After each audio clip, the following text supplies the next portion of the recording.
Welcome everyone to the first day of the webinar Directors' Duties and Sustainable Corporate Governance, organized by ECGI, the European Corporate Governance Institute. This three-half-day webinar is the first of a series of policy workshops that we plan to organize as part of one of the core missions of ECGI, namely to strengthen the dialogue between academics, legislators, and practitioners focusing on major corporate governance issues. The issues we'll discuss during these sessions are nowadays at the top of EU policymakers' agenda, not only EU ones, and they are also the focus of research by leading academics within and without ECGI. When we saw the report by Ernst & Young, that will be our focus, and we realized that it was the European Commission's clear intention to act upon it, we thought this would just be the kind of policy initiative on which many of our members would be able to provide evidence-based and theoretically sound input into the process. That is why we reached out to all our research members back in September, asking them whether they would like to be involved in ECGI initiatives on the report and the Commission's plans. Most of the respondents to our invitation will present throughout this seminar. A few of them had already decided to respond to the Commission's consultation, which was then open. Others were prompted to respond after our call for attention. Let me add that the fact that we invited people to volunteer to take an active role in this initiative, and this may sound like an excusatio non petita, explains the large prevalence of male speakers at this seminar, because only 2 women responded to our invitation, which doesn't even reflect the gender ratio among ECGI research members.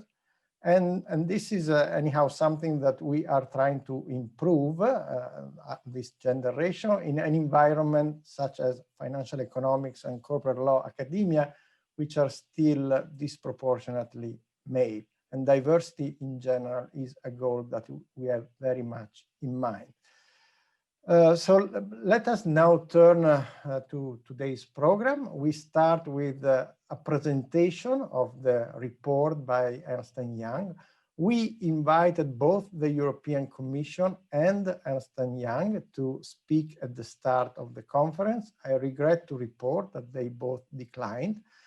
And therefore, it will be ECGI's Executive Director, Marco Becht, Professor of Finance and the Goldschmidt Professor of Corporate Finance at the Solvay Brussels School, Business School, to summarize Ernst & Young's report. Marco, the floor is yours. Thank you very much, Luca. Now, I'm, of course, a very weak stand-in for EY and the European Commission. So what I will try to do is, first of all, try to give you from a reading of the report, the overall policy objective, but then also remind ourselves how we got to the report and where the report fits into the ongoing program of policy making that the European Commission is pursuing. Then, as Lucas said, I will try to provide a succinct summary of the report.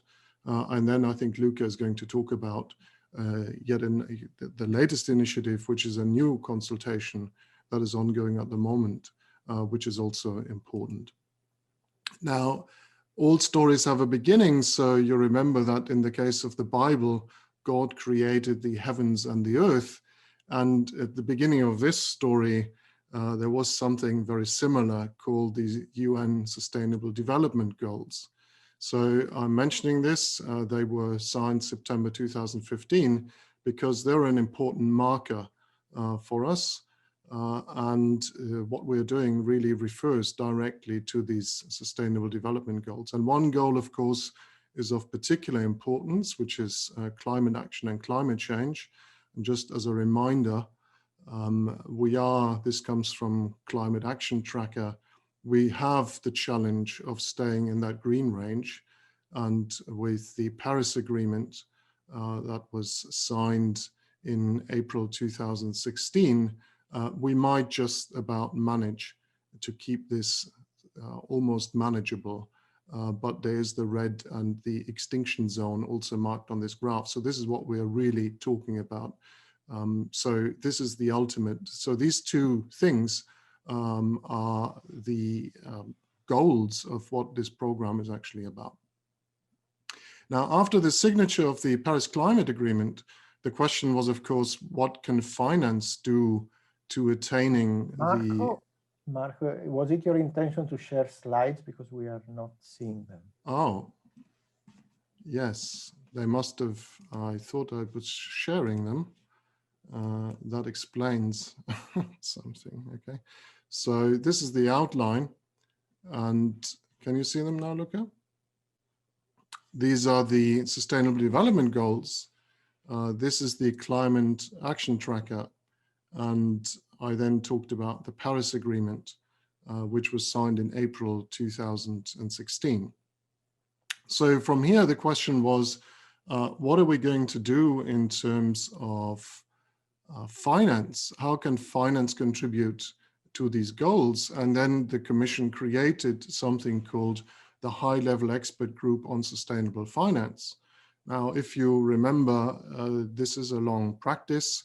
The Commission created in the past groups of wise men, for example, the Lamfalussy group, but it has also in the past created these high-level expert groups to give it advice on particular upcoming topics and policy areas. And that's what the group did. It was created at the end of 2016, and it produced a report by January 2018. And then the European Commission very quickly reacted. In March, it adopted an action plan to put into action what the group had recommended. Now, the action we are focusing on here in particular is action number 10, which is labeled Fostering Sustainable Corporate Governance and Attenuating Short-Termism in Capital Markets. And there were two subsections to this action 10. The first one, which is our focus today, and I'll read it to you: to promote corporate governance that is more conducive to sustainable investment, the Commission will carry out analytical and consultative work with relevant stakeholders to assess: 1, the possible need to require corporate boards to develop and disclose a sustainability strategy, including appropriate due diligence throughout the supply chain and measurable sustainability targets, and 2, the possible need to clarify the rules according to which directors are expected to act in the company's long-term interest. Now, this was given to DG Justice, and the second goal, the second action in action 10, the Commission invites the ESAs, which stands for European Supervisory Authorities, were asked to collect evidence of undue short-term pressure from capital markets on corporations. The second part was therefore handed over to the European Supervisory Authorities, and they delivered at the end of 2019 3 reports, which are available and you can read, and I recommend reading them. We are not going to discuss them in particular detail today. Now, the ESMA report identified 6 particular areas where, from a review of the financial literature, it identified undue short-termism. You have them here, I'm not going to read them out, which set a marker of what such undue short-termism might be. Now, turning back to the European Commission, DG Justice then organized quite quickly in January 2019 a stakeholder conference, which included many people, and all the proceedings are online, and the slides and the recording, so it's public record and you can watch it, listen to it. Now, there was academic input from 2 colleagues.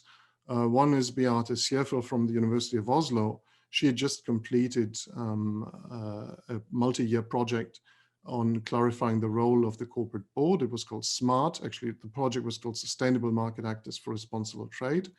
And she presented, and this project, since it was European Commission funded, is quite influential also in the report we are discussing.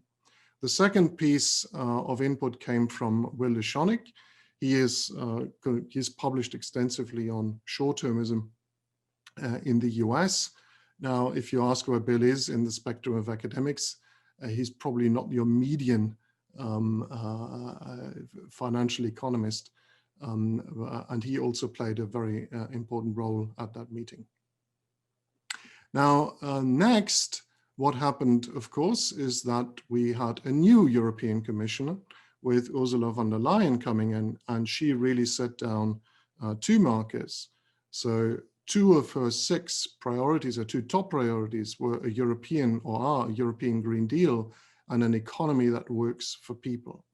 So this topic was really moved to the very top of the European Commission's agenda. So it is of really first order significance.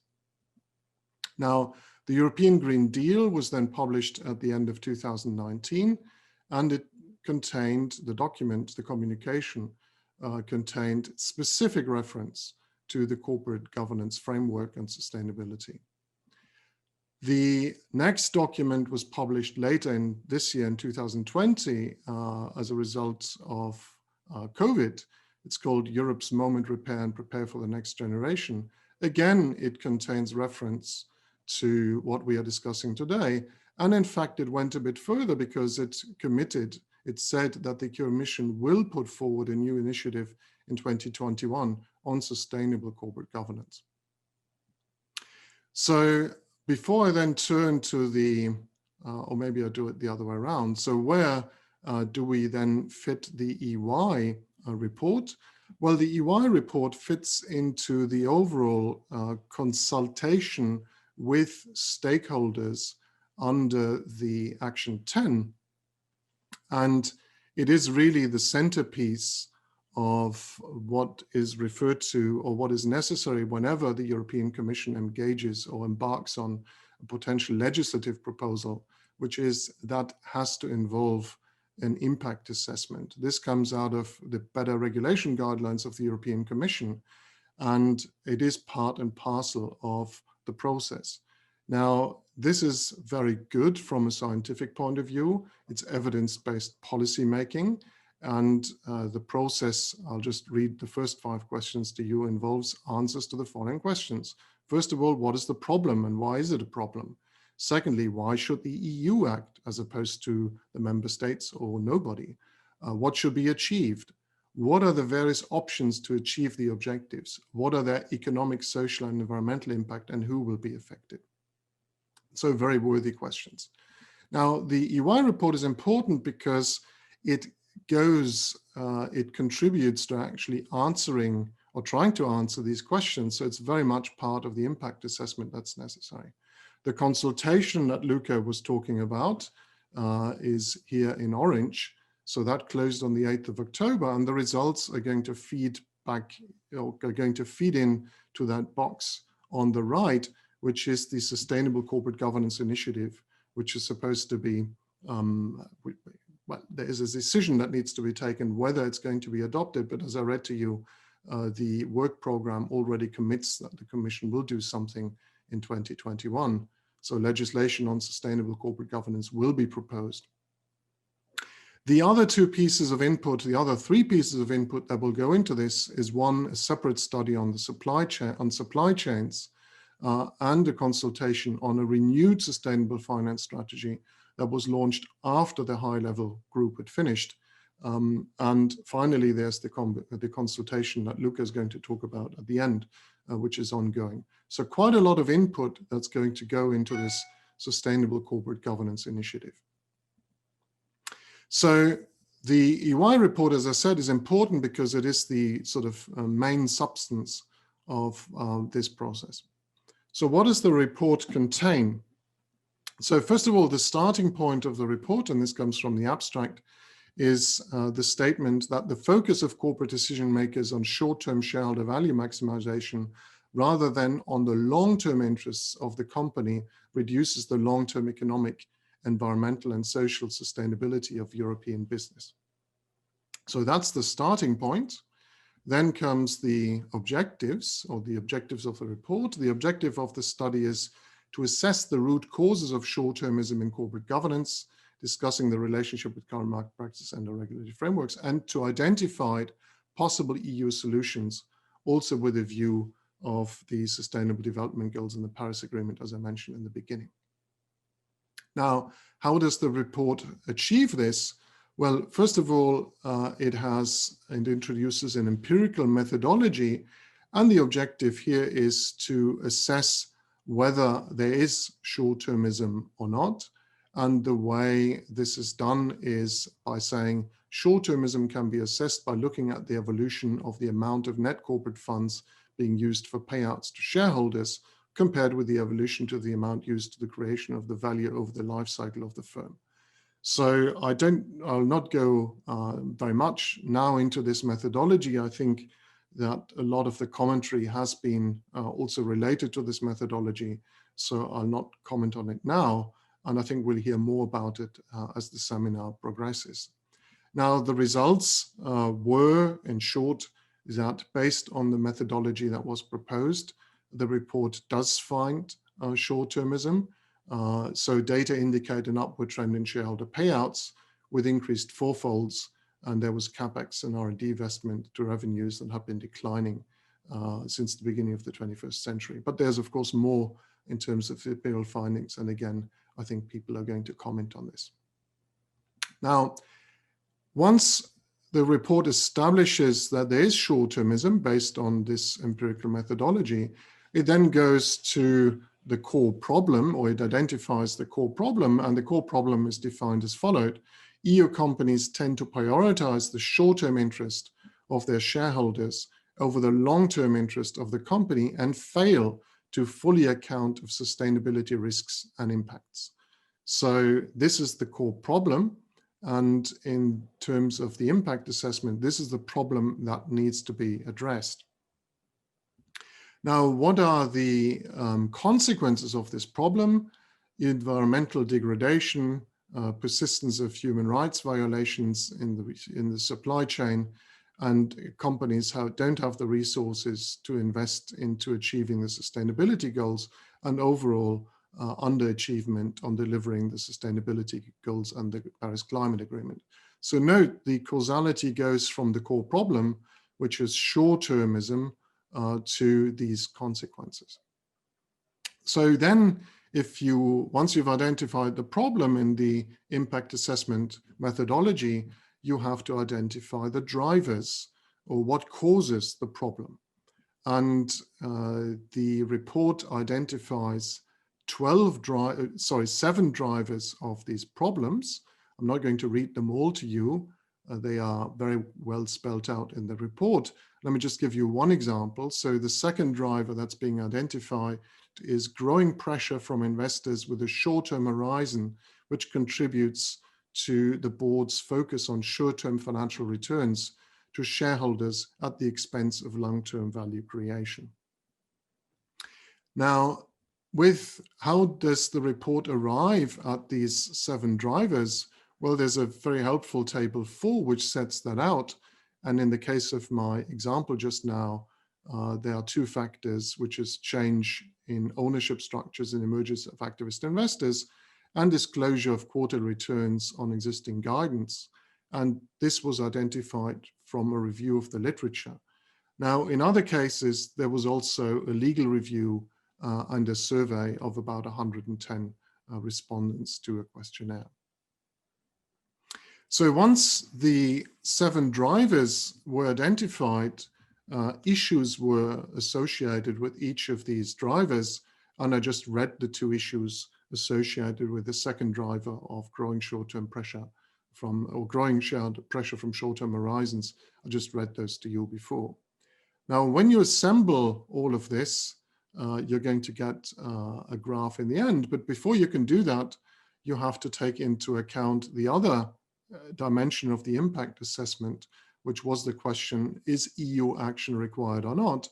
And the report then distinguishes between 3 3 scenarios: no EU action, no legislation with 2 sub-options, and then to legislate.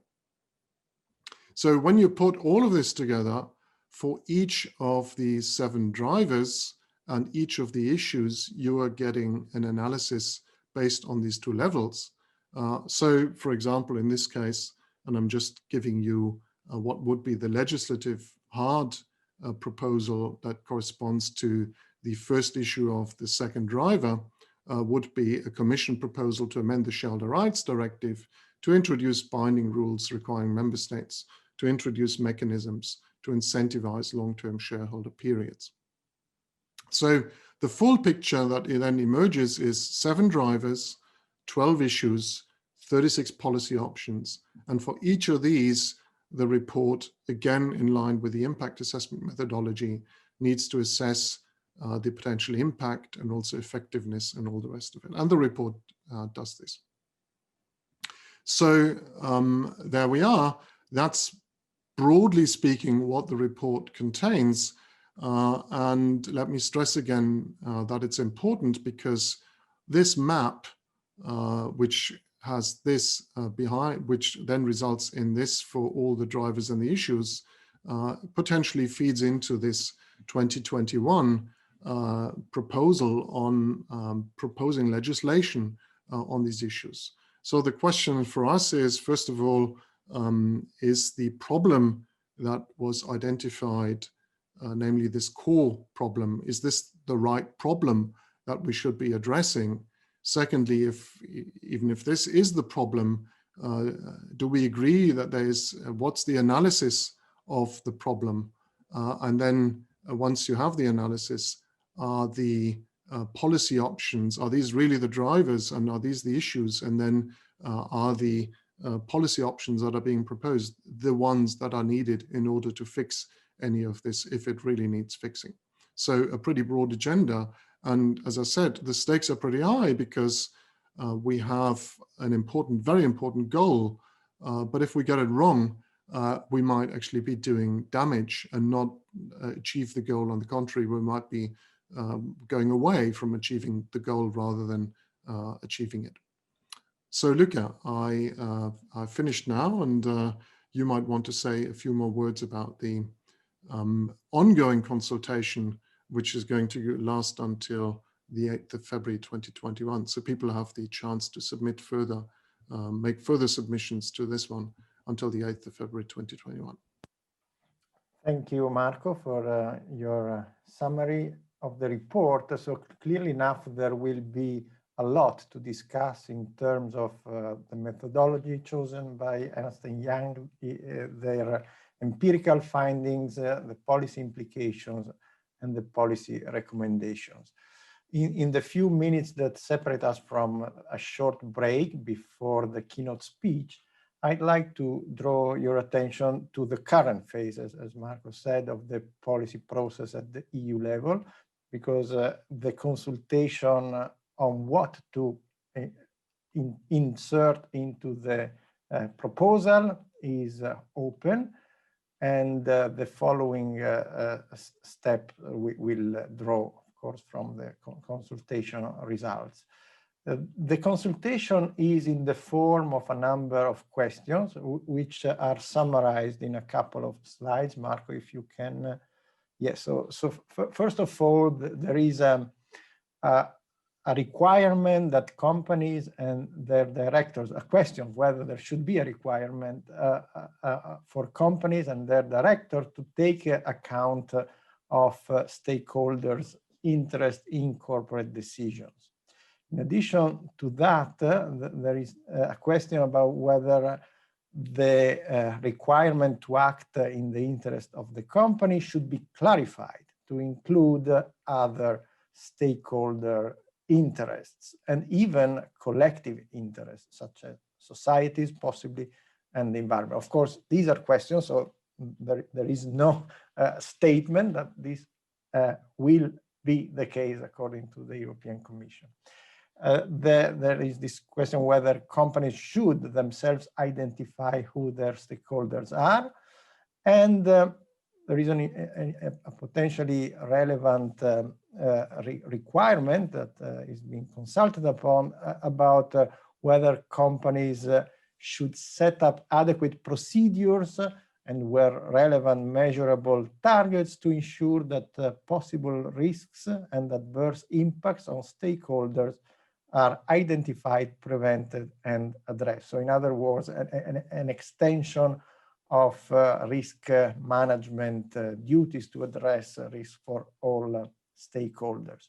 Next slide, please. And then there is this question about whether a duty to balance the interest of all stakeholders should be recognized as part of directors' duty of care. There is an additional question about whether stakeholders should be given a role, possibly standing to sue, in the enforcement of directors' duty of care, to give substance, of course, to this broadened duty of care.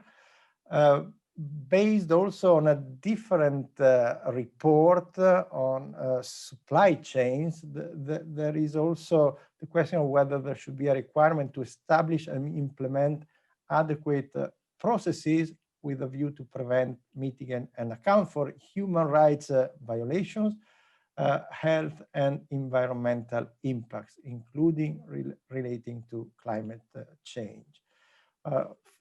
Then there is, sorry, can you go back a second? There is this question of whether there should be a duty to engage with stakeholders, whether there should be governance mechanisms for this purpose, and finally, question on whether remuneration practices should be reformed so that they are consistent with the goal of sustainability, and whether buybacks should be limited. So I would conclude by noting that what we are ultimately discussing in these 3 days is a report that serves as support for what may possibly become one of the most ambitious corporate law reform agendas, for better or worse. We'll discuss that, ever advanced anywhere. I think one can say that, because these changes would be really fundamental. And therefore, it's important for us to have this discussion and to consider all the available evidence, both as gathered by Ernst & Young and as available elsewhere and as produced by financial economists, as well as the inevitable trade-offs and side effects that this kind of reforms may entail. So as you see, there is time until February to respond, and that's all for now.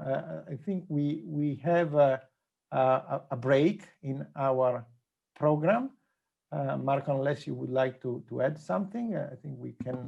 Oh, I thought you provided a very good summary, Luca, and maybe we start at in 15 minutes with Zacharias, so at 3:15, and reconvene with Zacharias' presentation of what do we know about short-termism.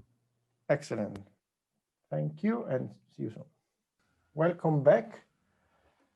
And so our keynote speaker for the event is Zacharias Sautner, Professor of Finance at Frankfurt School of Finance and Management, who has written extensively on the topics covered by the report.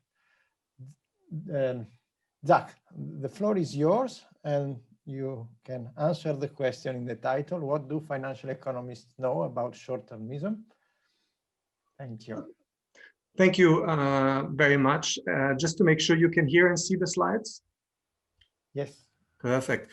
Okay. Yeah, I would like to thank the organizers for the opportunity to talk about this topic. I think it's a first order topic, and I appreciate the opportunity for us as scientists in this area to share our views and the views of others as well, right? Because of course, what I'm doing here is I'm building in this talk on the evidence generated by lots of people. Many of them are actually here in the audience today.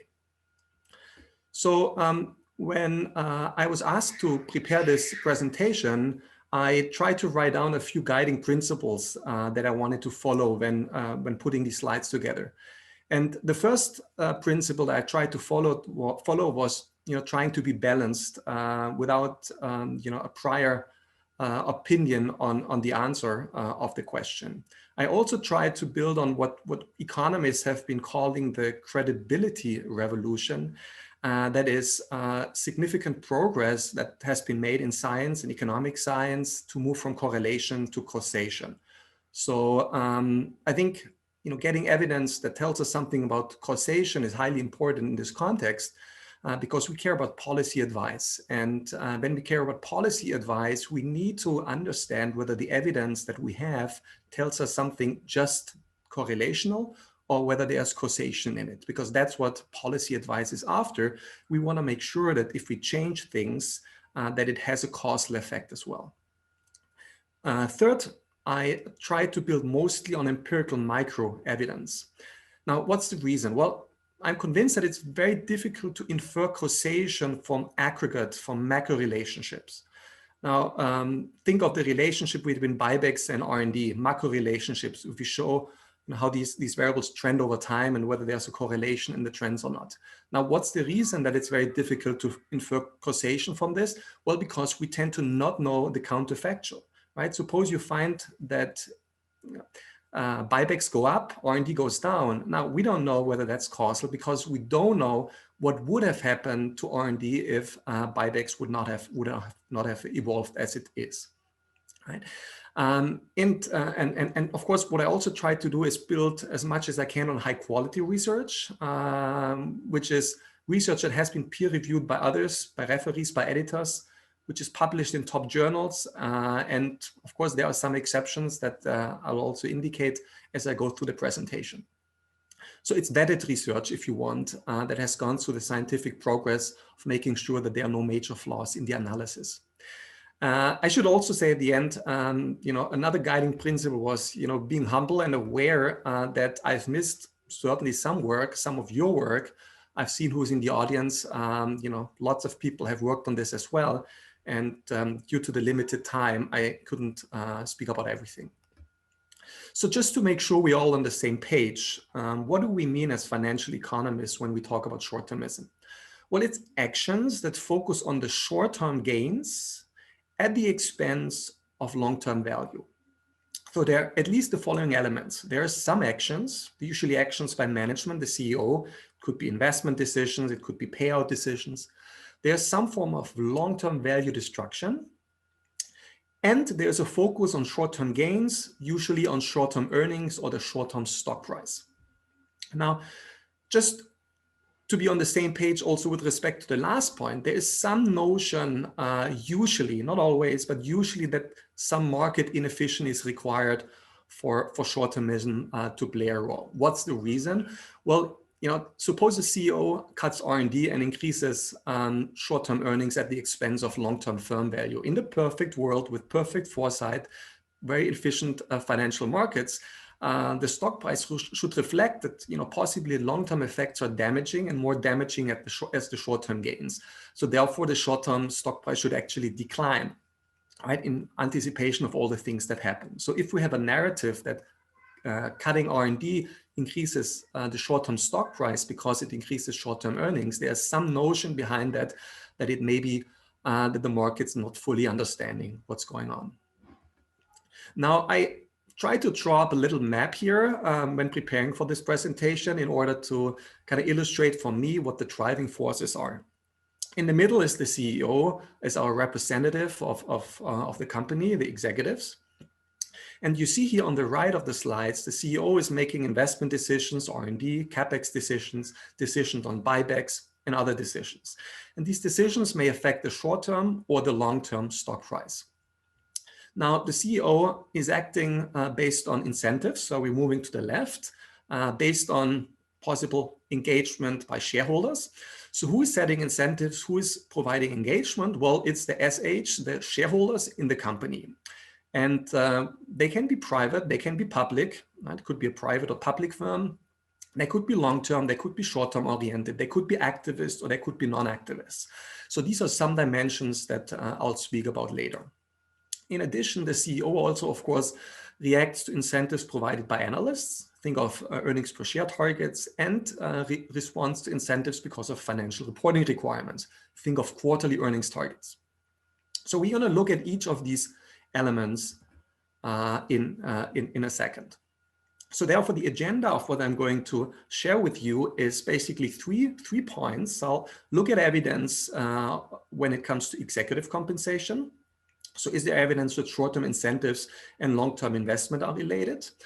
Is there evidence that short-term incentives and long-term firm value are related? Then I move on to financial reporting. Is there evidence that the frequency of reporting affects long-term investment? Is there evidence that analyst earnings forecast targets affect long-term investment? And then I'll also speak about the role of ownership, shareholders. Do we find evidence that private versus public ownership matters, that long-term versus short-term ownership matters, and that activist versus non-activist ownership matters? Now, give me the evidence, you may say. So that's what I'm gonna do. I'll start talking about executive compensation first. So within executive compensation, as I just showed, there are essentially two areas that we're gonna see evidence on. So the first area is about short-term incentives and long-term investment. So how short-term incentives, hereby I mean CEO incentives, executive board incentives, affect long-term investment. And the key question here that we care about is, do concerns about the short-term stock price affect long-term investment?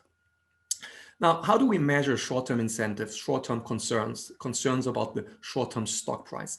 Well, what the literature usually does is it's looking at the amount of equity-based compensation that vests at a given moment, right? So options, but also equity is usually granted with some vesting period. So you get this as an executive, but you may not be able and allowed to immediately exercise and sell the underlying equity.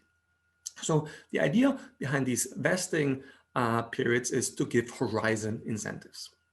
Now, the challenge, the empirical challenge here is that short-term incentives are, of course, endogenous. They're set by the board. So the empirical literature has to come up with some ways to break this endogeneity. I will speak about three studies that provide us with evidence in this area. The first study is by Edmonds, Fang, and Llewellyn. It's published in one of the top journals in finance in the RFS in 2017. And what I've done here in the subsequent papers, I tried to give you a snapshot of the key results in these papers so that you get a bit of a feeling of the evidence, the hard facts produced by these papers. Now, what do they do to establish causality? So they're looking at equity that vests. And the idea here is that equity that vests has been granted years in the past. So it's not endogenous, as we like to say, to current investment opportunities, right? It's historically provided. And what the paper looks at is the large amounts of equity that may or may not vest in a given quarter, in a given year. So you see the evidence here. So when a lot of equity vests at a given moment in time, you see here within the red bar that R&D goes down, CapEx goes down, net investment goes down, right? So these coefficients are all negative. So if more equity vests, it induces CEOs to reduce investment. Now, the effects are meaningful. If you look at a 1 standard deviation increase in the amount of vested equity, it leads to about a 2.2% decline in investment here in the variable on the right. So it's about 11% of the mean investment to assets ratio. So it's a substantial amount. Now, it's not just that they document that vesting equities or short horizon, the manager leads to cuts in R&D. To kind of close the story, they also show that there are positive effects on short-term earnings. That's what you would expect, right? If you cut R&D, for example, it's leading to higher earnings. Plus, it positively affects analysts. It affects their forecasts. They're revising them positively because they're higher earnings. And it affects also the earnings guidance of analysts. There's a second paper that I've written with Tomislav Ladika, my co-author in Amsterdam. And we're providing actually very similar evidence, but using a slightly different setting. Now, what we're exploiting is a situation where, because of a change in accounting rules, a lot of equity vested for some firms from one moment to the other. So the cause of this was that firms, in order to avoid an accounting charge of option compensation that was provided, could accelerate the vesting periods. Acceleration of vesting periods means that rather than having to wait 1, 2, 3 more years for the options to become exercisable, they became immediately exercisable. Now, of course, in the paper, we have to address the challenge that the decision to accelerate options is endogenous. It's not random, so we can use in our empirical analysis the fact that the timing of option acceleration was, by the rule, a function of a firm's fiscal year end. So we're instrumenting, as it's said in this empirical in this empirical method, the decision to accelerate options. And then find that at firms where a lot of equity vests, we see strong declines in total investment in R&D and CapEx, right? This is in columns 3, 4, and 5. Now, these are these regressions that control for the endogeneity in the acceleration decision. If you look at columns 1 and 2, where a naive regression is run, where we don't account for this potential endogeneity, you see there are basically no effects of option acceleration. So if you believe that this analysis is sensible, it indicates that it's very important to really carefully think about how to establish causality in order to answer this important question, whether option vesting affects investment. Now, what we also do find here in this paper is not just is investment cut and more equity vests, we also find that the earnings of the firm go up, which is probably the reason why investment is cut, plus the short-term stock price increases. Now, this is what the short horizon manager cares about. You care about a short-term stock price that shoots up because the vested equity allows you to exercise the options that became exercisable, so you can cash in the benefits from your myopic actions. Also here, effects are large economically. A 1 standard deviation increase in the fraction of options that are accelerated reduces investment rate by about 24% of the variable's standard deviation. There's a third paper that uses a different setting but provides similar evidence. It's a paper by Flammer and Bensel in the SMJ. It's one of the top journals in management. Now here they also use a very clever setting. So they exploit that shareholder proposals on long-term executive pay sometimes just pass or fail by a very small margin. And the idea is, at the shareholder meeting, whether it passes or fails at the small margin is pretty much random. So they're exploiting that for quasi-random reasons. Some firms implement, or it's a shareholder proposal, so likely implement, if the management follows, long-term compensation policies. So they're comparing essentially these types of firms, those that just randomly happen to pass the compensation proposal, and those that they don't pass the proposal. Now, the key finding is here again in the red box, and don't look for stars because they don't report stars, because in some management journals, also econ journals, you don't report significant stars, but sometimes just the standard errors. But the insight is still the same. There's a significant effect here. So there is an effect that the adoption of long-term compensation policy causally leads, because they have this clever experiment, to an increase investment in innovation in stakeholder relationships, right? So put differently, if you do not have these long-term incentives, long-term investment incentives, you have less investment in the long term. Now, what they also show in columns 1 to 3 is not just that, as shown in columns 4 and 5, investment is positively affected, but there also seems to be an increase in firm performance and firm value as a result of the long-term incentives. Now, there's another set of papers that look at the question whether short-term incentives affect long-term firm value. And this is actually quite challenging to do convincingly, right? To answer the question, how short-term actions of managers affect long-term firm value, which eventually is what we care about. And the reason why this is challenging is because isolating long-term effects of myopic decisions is confounded because all kinds of other things are likely to happen in the meantime before you can establish results for long-term stock returns, for example. All right, so examining them is challenging. Now, there's one paper that has a very neat experiment in order to answer this question, and it's a paper by Edmonds, Fang, and Huang. It's still a working paper, but still with a very clever empirical approach. So it's building on this earlier paper where they were looking, Edmonds and co-authors were looking at equity that vests at a given moment in time. And now what they show is if you have a lot of equity that vests, it increases buybacks by the firm, it increases M&A activity. Now, what they do here in the analysis is they look at the long-term effects of, in the top panel, buybacks, in the bottom panel, M&A activity that is induced by more vesting equity. And what you see here is if more equity vests and as a result you increase buybacks or increase M&A activity, then the long-term effects are more likely to be negative of these vesting induced buybacks or M&A activities. All right, so column 4, 5, 6, 7 in the top panel that looks at buybacks shows that the long-term effects of the buybacks if more equity vests, right? So it shows very clearly that these long-term buy and hold abnormal returns, long-term stock returns correcting for market movements and so on are negative. Right? So it indicates for buybacks, but in the bottom panel also for M&A, that actions, M&A and buyback actions induced by short-term incentives tend to destroy value in the long term. Now let me move on to the second big topic, which is financial reporting. As part of that, I'll first talk about the frequency of reporting and how that relates to long-term investment. Now here the key question is, does quarterly financial reporting induce short-term behavior due to the focus on short-term earnings?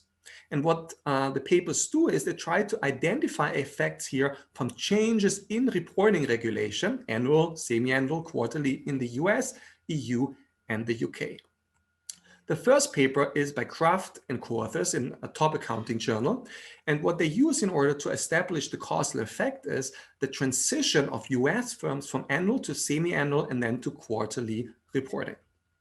Now, this is a little bit, looking back in time, of course, because, it dates back to the 50s until 70s when all these things happen, but the effects are striking. So there's increased reporting frequency, and that is associated with less investment. You see it here again in the highlighted coefficients.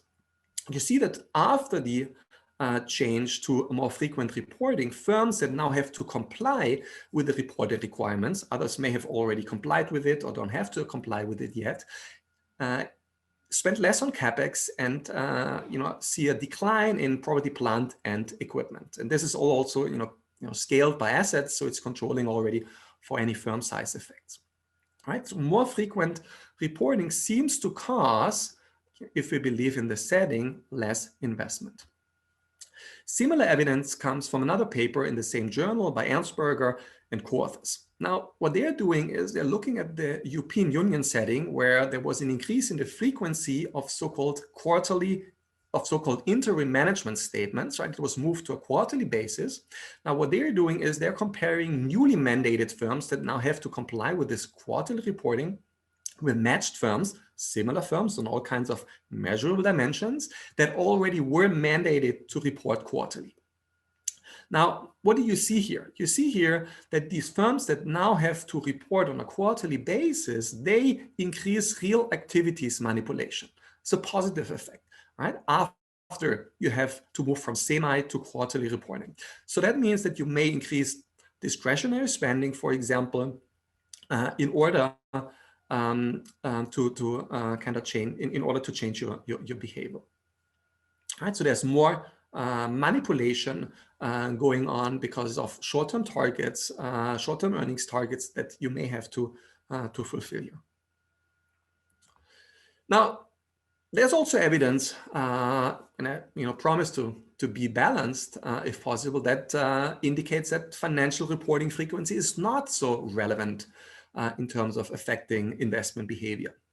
Now, there's this paper by Nalareddy and others that exploit in the UK the start of mandatory quarterly reporting as requested by the Financial Conduct Authority in 2007, and also the end of that requirement in 2014. Now, what you see here is firms that are treated, so that these are firms that have to switch now to quarterly reporting and did semi-annual, for example, before, compared to firms that already report quarterly. They see no change in investment, be it CapEx, net PPE, or R&D, with one exception in column 2, but it's a small effect. Right, so their evidence suggests from the UK that mandatory reporting does not have a significant effect on long-term investments. Now, they also find, it's not reported here, that companies that voluntarily moved back, that was also possible, from semi-annual reporting to annual, from quarterly to semi-annual reporting, they did not show an increase in investment thereafter. Kind of what you would expect if it goes the other way around. Okay, so then there's also evidence that looks at whether analyst earnings forecasts affect long-term investment. And here the key question we want to have an answer for is whether quarterly earnings forecasts or EPS targets, earnings per share targets by analysts induce short-termist behavior. Now, the first evidence that was provided on this was based on a survey among top executives in the US by Graham Harvey and Raj Gopal in a top accounting journal. Now, I very much like surveys because, rather than having to indirectly infer relationships, we can directly ask the decision makers. So here you see the responses to the following question. Near the end of the quarter, it looks like your company might come in below the desired earnings targets. Within what is permitted by accounting rules, which of the following choices might your company make? And you see the top 2 choices that the respondents provided in terms of how they responded are decreasing discretionary spending, R&D, advertising, maintenance. 80%, a stunning number, said we are willing to do this. But also, more than 50% say we are willing to delay starting a new project, even if this entails a sacrifice in value. Right? So some evidence that managers are willing to respond to these earnings targets by analysts by potentially destroying long-term value. Now, more evidence on this comes from a very nice paper by Almeida, Voss, and Kronlund in the Journal of Financial Economics, again, one of the top journals in finance. And what they're doing is using a so-called regression discontinuity design. So essentially what they are showing is that firms, or what they're comparing is firms that are just about to miss an earnings per share target set by analysts, and those that just make it, and now look at firms that just miss the earnings per share target, but in order to not miss this, make a buyback, right? So by doing this buyback, these firms manage to meet the earnings per share target. So the probability they show of a share buyback, which increases earnings per share, is higher for firms that would have just missed the target, the earnings per share forecast, without the buyback. Right? So by doing the buyback, you make it, and they're comparing firms that just beat the forecast independent of whether they had to do this buyback or not. Right? So we have 2 kinds of firms that are very similar. It's just that the one type of firms is doing a buyback to meet the earnings per share target, and they would have otherwise missed it.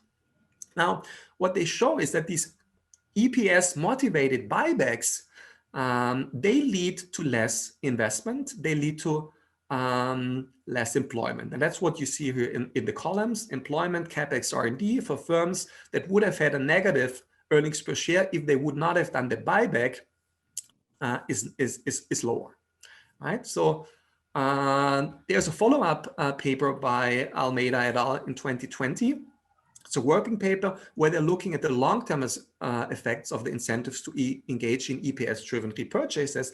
And they show it leads to lower long-term productivity also, not just short-term investment cuts, but only if there are additional frictions that prevent firms from downsizing, reducing investment efficiently. So what are these frictions? Well, they show that if a firm has most plants in states with weak labor protection, the reduction in investment in unproductive, there's reduction in investment in unproductive plants.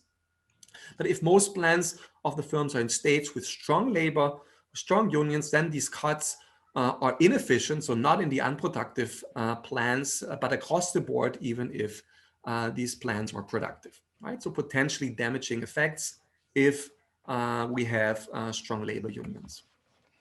Okay, let me move on to the third topic, ownership. So first, I'll try to look at some evidence comparing private and public ownership. Now, there's a paper by Asker, Fari-Menza, and Lundquist in the RFS 2015, again, one of the top finance journals. What they do is they're comparing similar public and private firms, right? So you take a publicly listed firms, that's what we mean with public here, and you try to look for a similar firm in terms of size and other characteristics that is private, of course, same industry and so on. Now you compare the investment behavior.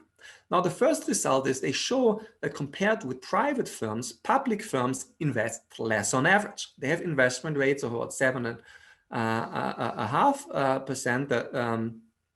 The private firms, sorry, and the publicly listed firms of only 4.1%. But more importantly, also, if you look at the changes in investment, that's what's in the figure here.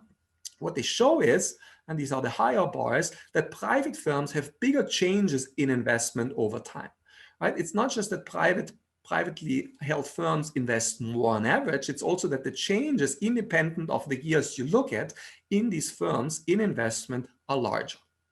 Right? So the first key result here is private firms invest more and their changes in investment are also larger. Now, the other interesting result from the paper is they also show that public firms are less responsive to changes in investment opportunities. Right? So great opportunity comes up, the private firms are able to jump on and make the investments, the public firms not. And then let me speak a little bit about long-term versus short-term investors. Now, the evidence basically here is that the presence of short-term investors is associated, and I'm careful here because I think compared to some of the other studies, it's more difficult here to establish causality, is associated with less investment, with more frauds, more empire building, and worse M&A decisions. And I'll just show you one paper here by myself that looks at this. So what we are doing is, building on some other papers, among others by Boone, I think Audrey is in the audience here, that we're looking at Russell 2000 index inclusions as a shock to institutional ownership, right? If you add it to the index, institutional ownership goes up. And what we show in this paper, it also goes up for short-term, here called transient institutional investors. Now we're comparing the investment of firms that see, because of the index inclusion, large increase in transient ownership. And what we find is that their investment over the subsequent years, if we think about R&D and assets as the measure of investment, goes down, right? So if you have a shock to the horizon of the investors become more short-term, it seems to be associated with less investment. Not only this, we also show in this paper that earnings are R&D is cut, but earnings are going up, and the short-term stock price also increases of these firms. By the time that the short-term investors have left the firm, there's a reversal. Markets have learned that good investment was destroyed, and the valuations of the firms are decreasing again. Now, in terms of the last point, activist versus non-activist, there is a lot of evidence that is actually positive in the sense that we find, or the evidence by Alon Prav and co-authors in a series of papers, I think Alon is also in the audience, shows that the presence of an activist investor causes higher stock prices. That's good news upon the revelation that they have built a stake, more investment, higher productivity, and also a higher long-term firm value. Right? So very good news here. No evidence that activists are causing some form of myopic short-term behavior. Now, what I've tried to do here is summarize the evidence on the three topics. And, if something is red, it indicates, concerns, potential concerns, evidence of short-termism. If it's orange, it's indicating mixed evidence. And if it's green, it shows no evidence, right? So you see here already that we need a very nuanced picture, right? There is some evidence in some areas that short-termism happens, but there's also a lack of evidence in other areas. And this is also the bottom line. I think it's important, based on the research that I've been reviewing, to have a nuanced perspective. Short-termism is a first-order issue. I strongly believe this, but only in certain parts of the system. The evidence does not just suggest that the system is broken. Now, what is the cause of the problem?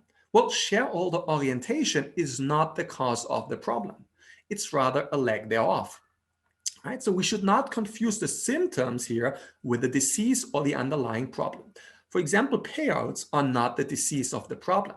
Payouts may react to EPS incentives and meeting and beating earnings forecasts, but they are not the disease. They are just the symptom when other incentives are broken. So therefore, reform needs to address selective features of the system. One should try to fix the underlying problems, not the symptoms. That's what the evidence suggests. Now, let me also say a few caveats towards the end of this presentation. First, a caveat might be that there is publication bias. Right? So you could argue top journals prefer to publish positive results where there is evidence of something, and non-results, no evidence of short-termism, may not be published. Now, journals are aware of this. They're making lots of steps in order to address this, but I think we should have that in the back of our minds. There may also be personal bias, right? I have papers that show evidence that short-termism in some areas, compensation matter, but certainly, I may be also biased in my views because of my own research. And finally, there may be sample bias. A lot of the studies, and therefore you see the globe here, come from US data because it's more widely available, it's easier to analyze. And we have less evidence, still some evidence, from the European Union. I still think a lot of the evidence from the US can be applied here, but we need to be aware that maybe the governance system in some of the EU countries may be a little bit different. So keep that in back of our minds. Thank you, and I hope I stayed on time, and I hope my kids that were in the background didn't annoy you too much. They were nice to hear. Thank you, and only occasionally, of course.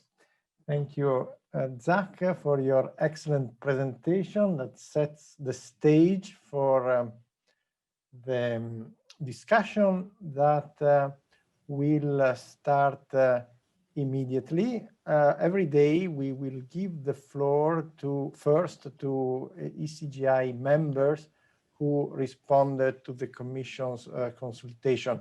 Let me say that there will be time to discuss also Zach's presentation in the Q&A session. So I see that there are questions in the Q&A, but and for sure some of the panelists may also want to chip in, but we'll do that later. So now the first of our fellow ECGI members respondents, not only chronologically, the first is Georg Ringe, who is the professor of law and the director of the Institute of Law and Economics at the University of Hamburg and a visiting professor at the Oxford Law Faculty. Georg, the floor is yours. Thank you.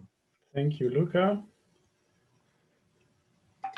Let me just see whether this works. Okay, hello everybody. Thanks so much for having me, and it's a great pleasure to contribute to this debate. Thanks, Zach, for an excellent presentation. I will introduce briefly the submission that I did together with two colleagues to the EU consultation. So my remarks are essentially based on this submission that I did together with my colleagues Alex Bassen and Kerstin Lopata, both economists from the University of Hamburg. And as a sort of interdisciplinary team, we came across a number of issues that really deal from the richness of fields that are affected here. It's of course economics, it's of course law, but it's also, and importantly, politics. So I tried to keep those different elements nicely apart. Let me start with the positive stuff. So we firmly believe that the European Commission is to be commended for tackling the issue of sustainability, and it's very important to think about this as an externality problem in corporate governance. We also believe that the integration of those sustainability factors in decision-making does correlate with financial performance. That's sort of something where we have lots of evidence on, and that also focusing on the board level, as the European Commission is doing, is essentially a prerequisite for better CSR performance in the framework of corporate governance. However, I think the consultation also suffers for some minor or major, depending on how you look at it, shortcomings, and the key problem is the one of short-termism, essentially. So we've just been listening to the excellent presentation from Zach. I think essentially what this consultation is doing is, first of all, equating shareholder value with short-termism, right? Which I think is not legitimate to do, because the one is not the same as the other. And then it's mixing up in some ways the problem of sustainability and essentially externalities on third parties with the short-term problem, right? Which are also two different things. Now, short-termism, as we've just heard, is ambiguous, right? It can have negative consequences.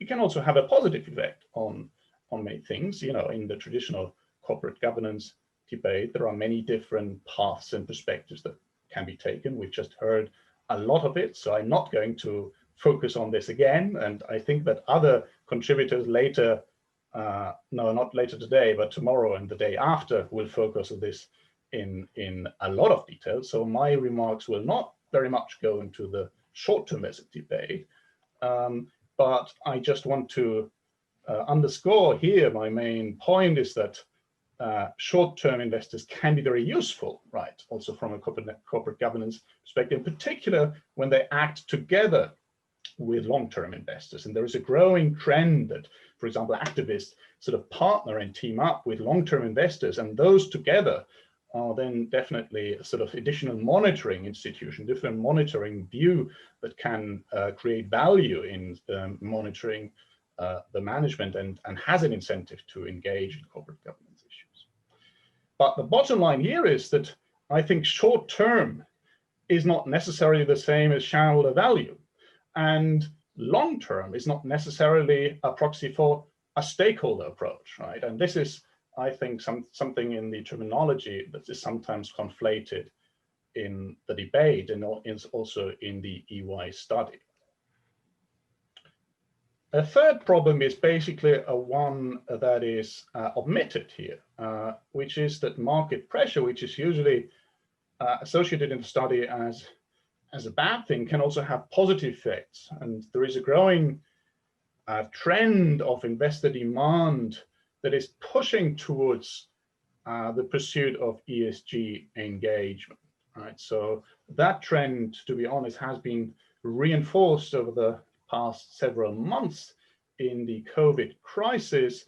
And there is a growing trend from specific activist investors that are asking for the pursuit of ESG activities and are benchmarking specifically for ESG goals. I mean, this is a relatively recent trend, so we can be charitable with the consultation and with the study of not having taken this into account to the full extent. But I think it's important to also understand investor demand as a force for the good, rather than just being responsible for short-termist pressure. And the submission from Fried and Wang very nicely debunks that assumption.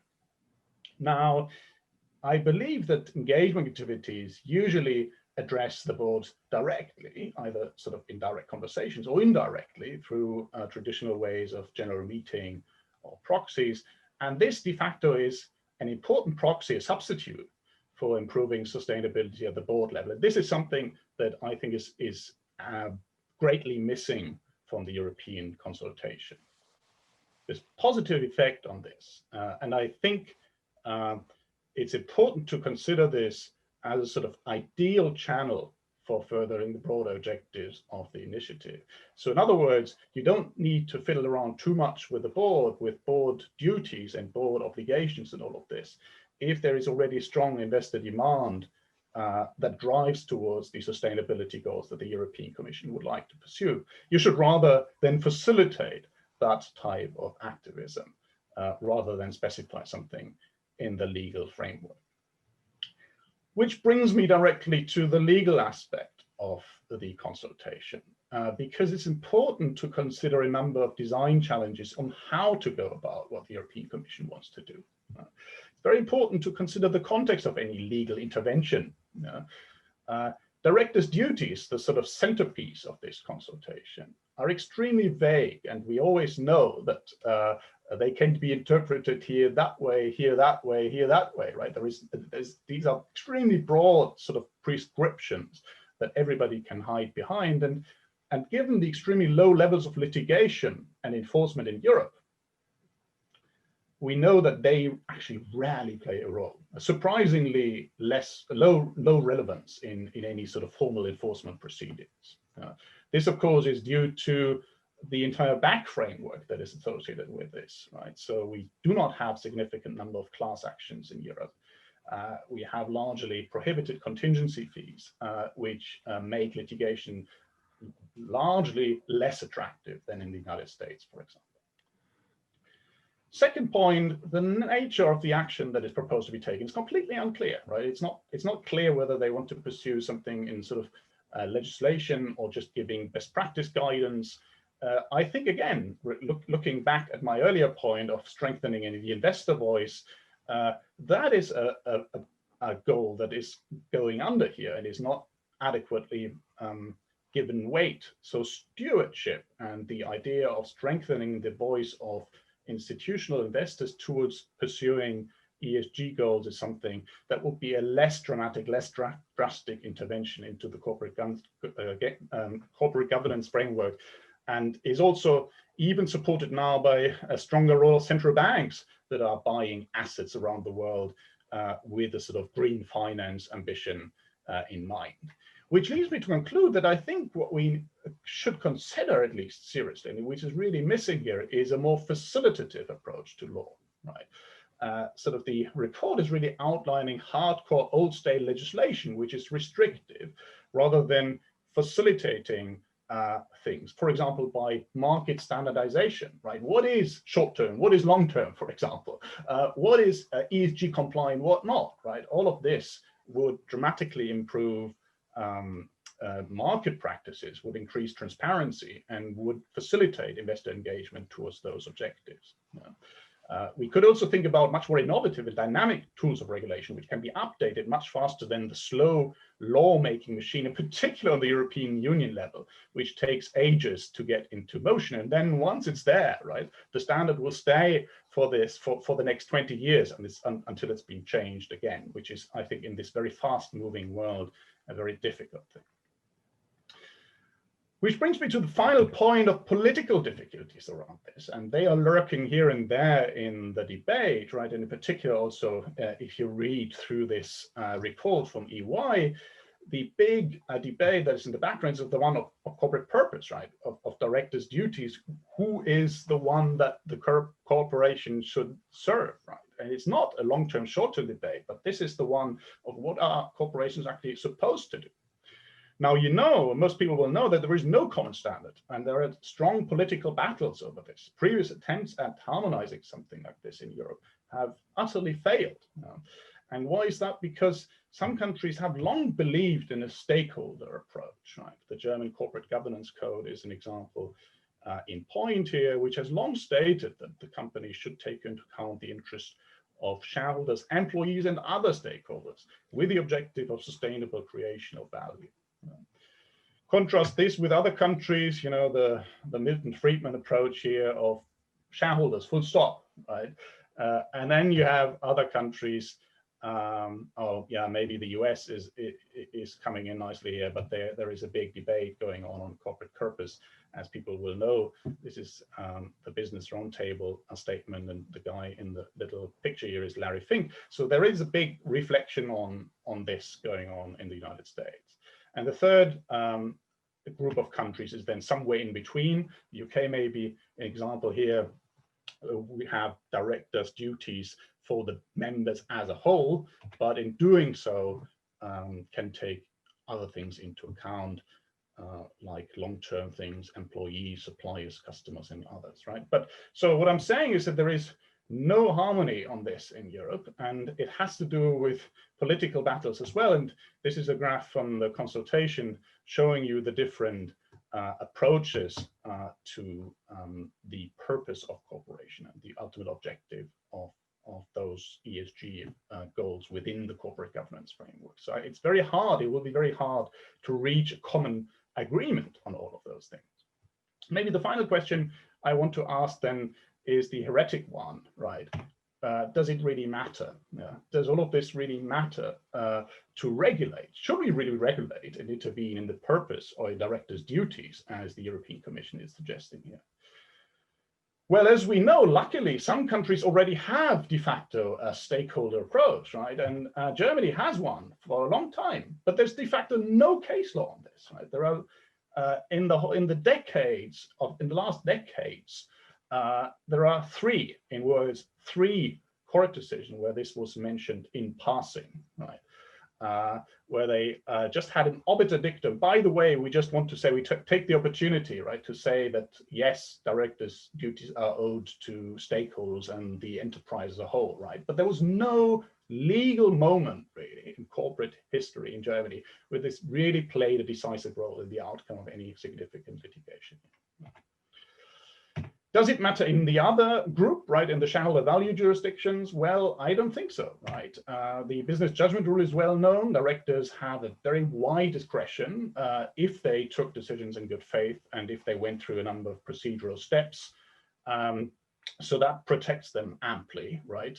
I told you already, private enforcement is low, so it doesn't really come to court at all a lot. And in any case, I think it's very easy for any director to argue that the decision that was taken will indirectly benefit shareholders. So you can do something nice to employees or creditors if you can argue that, yes, but in the long run, right, this will be a shareholder value or shareholder wealth and maximization ultimately. And final point, we of course want directors to take risks. I mean, we do not want to kill any risk taking. It's also something that we should take into account in this debate.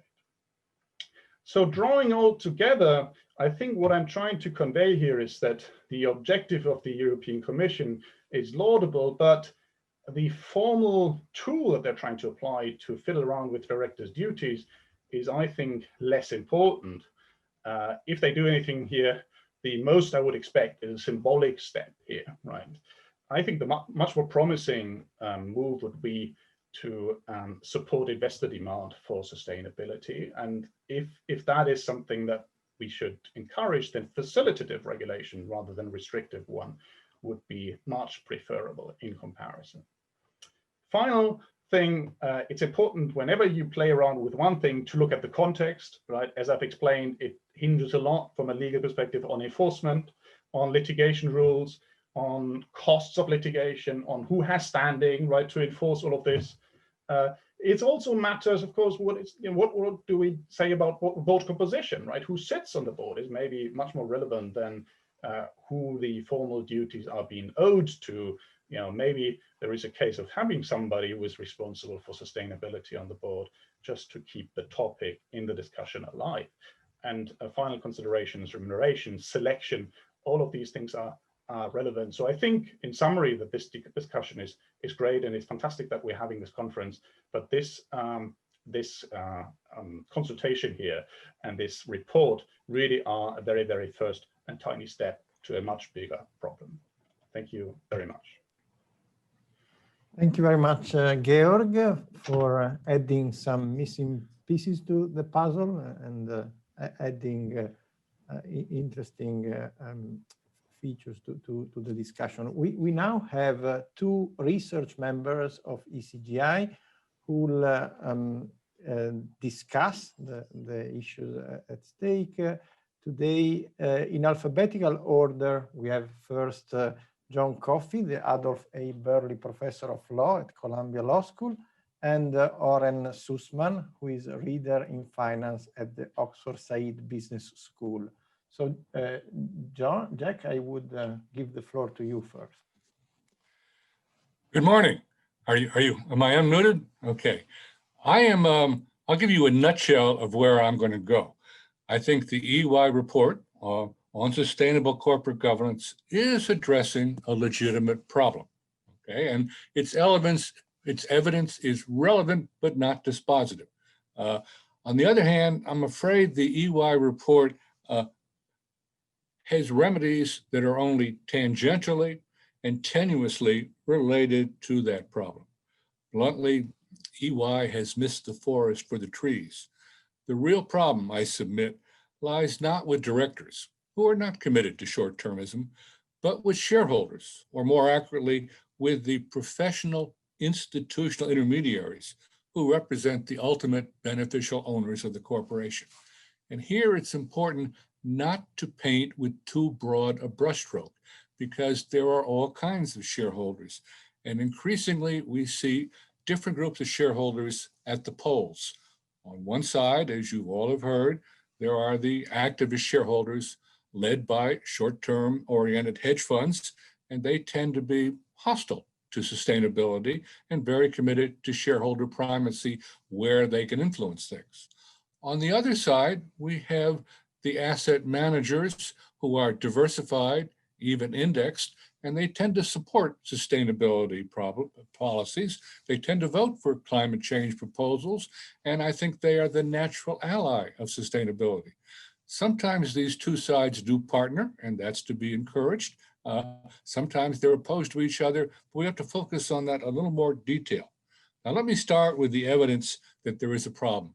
The EY report chiefly focuses on the upward trend in shareholder payout and the downward trend in capital investment and research and development. And there are lots of studies that do find a decrease in research and development as activist investors assert themselves.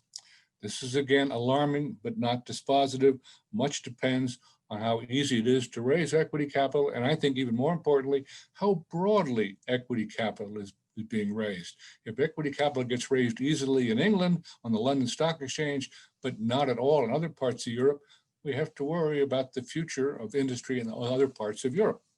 Now, aggravating the problem, and this is what's more interesting to me in the data cited by E&Y, is the number of companies where the payout ratio, the ratio of payouts to revenues, now exceeds 75%. That number has soared.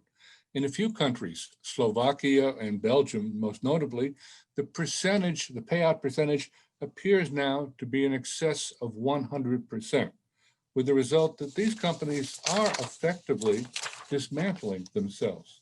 Now, I fully recognize that a neoclassical finance professor will get up here and say those ratios are signs of efficient financial discipline, that is forcing the company to pay out its free cash flow and preventing inefficient empire building. But if you have companies over 100% or just over 75%, Europe should worry about whether it is going to gradually downsize itself so that it no longer belongs on the same stage with the United States or China. There is a problem here, and it's not answered simply by saying there has been in the aggregate substantial equity issuances. Now, what is causing this high payout ratio? An initial cause is the popularity of stock buybacks. Behind that cause, stock buybacks, lies a deeper cause, pressure from activist shareholders and the tax advantages to shareholders of buyouts over dividends. Now, what solution does the E&Y report discuss in this light? Let's very briefly survey four. First of all, they want to abolish quarterly earnings and discourage earnings guidance. This is in effect asking shareholders to wear a blindfold. In response, shareholders will seek information. They will turn to securities analysts and selective disclosure will become prevalent. The market will probably become more volatile. Insider trading is more likely. In any event, wealthy shareholders will find a way to pay for the information they want using analysts and others, but retail shareholders will be left in the dark. Don't think this is the way to go. Next proposal, they want to restrict executives so that they cannot sell shares that they receive as compensation, at least for a lengthy period. Now, there could be some possible merit in this, but I do think it's going to destabilize the executive labor market and lead to a migration of executives from European firms to less regulated American firms. If at the same time you are changing the pressures on shareholders and directors and also changing compensation for corporate executives, you may be making Europe less competitive if all these things are imposed on European corporations at once. Anything you do to executives is not going to change shareholder preferences. Shareholder preferences and the incentive of hedge funds for short-term campaigns for short-term results is not going to change by a change to executive compensation. Next proposal, change the composition of the board by, in particular, requiring greater gender equity. Now, personally, I greatly support greater gender equity, but of all the reasons that have ever been given for greater gender equity, this is probably the poorest. The stereotypical assumption here is that females favor sustainability over profit, and that will prove false if the new directors added to the board are chosen by a nominating committee of the existing directors, and that's the pattern all over the world, that the board chooses its new directors. The existing board can always and easily find female directors who share their faith in shareholder primacy and possibly their tolerance for short-termism. Okay. By the way, and I say this facetiously, of course, if you really want directors who will faithfully favor sustainability, E&Y should have recommended a mandatory vegan director. That might have some impact, but I don't think anyone's going to pursue that proposal. Finally, the EY report stresses changing the legal rules to which directors are subject, in particular, stressing sustainability criteria and a duty to stakeholders. Although I do not object to marginally, and I underline the word marginally, changing the legal rules to which directors are subject, I am convinced that the gains from this approach are very modest and probably more symbolic than real. Existing legal rules in the United States, for example, do not even tell directors that they must maximize shareholder value in the short run, or that they must maximize shareholder value at all. And that's the US, which is the home of shareholder primacy. Delaware requires shareholders to requires the board to maximize shareholder wealth only when the company is up for sale. That's the so-called Revlon rule. And in other US jurisdictions, the Revlon rule is not followed. Frankly, the manner in which directors behave is much more determined by custom and ideology than by legal rules. And in the US, directors believe that they have a duty to maximize shareholder value, even though the legal rules don't quite say that. A second problem with putting much confidence in modifying directors' duties by law is that only in the US do we have litigation enforcing these duties. European law does not threaten directors with liability in the way that American law does. As you're aware, the US has a comparatively hyperactive litigation system whose defining elements include class actions, contingent fees, punitive damages, jury trials, and very little fee shifting against the plaintiff. But even in that world, the US does not enforce the duty of care with litigation, but rather makes it non-actionable. Thus, even in the home of shareholder primacy today, no one is trying to enforce this kind of duty with litigation. I'm not advocating that you should not consider modification of directors' duties. I think it has symbolic value, but careful corporate lawyers will predictably guide directors so that they will make all the necessary findings and satisfy all the procedural requirements that you impose on them by law without changing any substantive outcome. Assume that directors can find ways to keep doing what they want to do based on the advice of very good lawyers. What then could work? And here I'm going to go outside the E&Y report. Well, first, if buybacks are the short-term problem, if they seem to be the initial cause of short-termism, here is a simple remedy. Why not use the tax law to chill buybacks? If shares sold in a buyback were taxed at a higher rate than shares otherwise sold, shareholders would be less likely to demand or to want buybacks. This is an example of Occam's razor, which I think has been generally ignored in this report. And Occam's razor suggests we should use the simplest remedy with the fewest moving parts. Similarly, if short-termism is the problem and is encouraged by activist shareholders who invest in the company for only a year or two, which is the US experience about hedge funds, consider something like tenured voting, a system under which longer-term shareholders receive more votes. Silicon Valley has long known that the simplest way they see to prevent short-termism is the use of dual-class capitalization, which has to be installed before the IPO. Personally, I am not a fan of either option, dual classes or tenured voting, but I do think a modest and capped tenured voting system is thinkable, and it's a relevant response to the problem. Now, my preferred strategy would focus on shareholders, a topic largely ignored by the EY proposals. Here, there have been major changes. No one's mentioned this, but there's been extraordinary concentration among shareholders in the last decade. In the US, ownership now is so concentrated that the so-called big three, BlackRock, State Street, and Vanguard, own 20% of the equity in listed companies and vote 25%. More importantly, the big three tend to regularly vote in common and to support climate change and other sustainability proposals, at least sometimes. All three are also permanent shareholders who do not exit the company when they have compelled a change in policy, as exit funds do. Exit funds will often launch a proxy contest and leave after they are successful and the stock price has responded.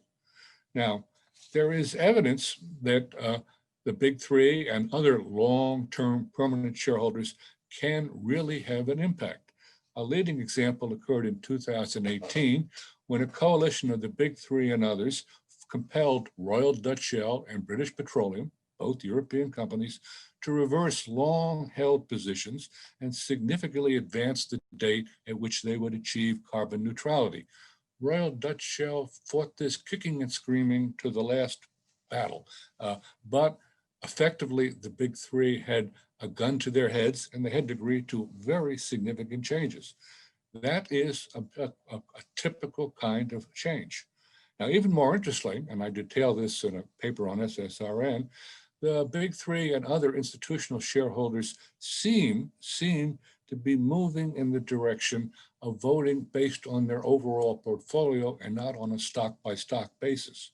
Thus, for example, if you're looking at your overall portfolio, you might favor a proposal to force a company to give up on dirty energy and only use clean energy. You can do that, justify that, because it may hurt that company, but it may benefit 8 other companies in your portfolio. The significance of this, as others have recognized, is that it gives the large diversified investor an economically rational incentive to curb externalities and to favor sustainability, at least when the gains to its portfolio will involve more companies benefiting from the change than companies harmed by the change. And that can often lead to a justification for imposing climate change restrictions. In marked contrast, and this is sort of my last point, in marked contrast, activist hedge funds today have done the opposite repeatedly. Let me give you an example, which I discuss in one article. Elliott Management, one of the very largest of US hedge funds, objected in 2017 when NRG Energy, the second largest producer of electricity in the United States, announced with considerable fanfare that they were going to move from a dirty energy policy to a clean energy policy and give up on using coal. In pursuit of that goal, they quickly began to buy wind-powered companies and solar power companies, and their stock price began to fall. Well, what happened? Elliott didn't like this policy change, and it led a proxy fight, and it replaced most of the board of NRG Energy and forced it to return to a dirty energy policy.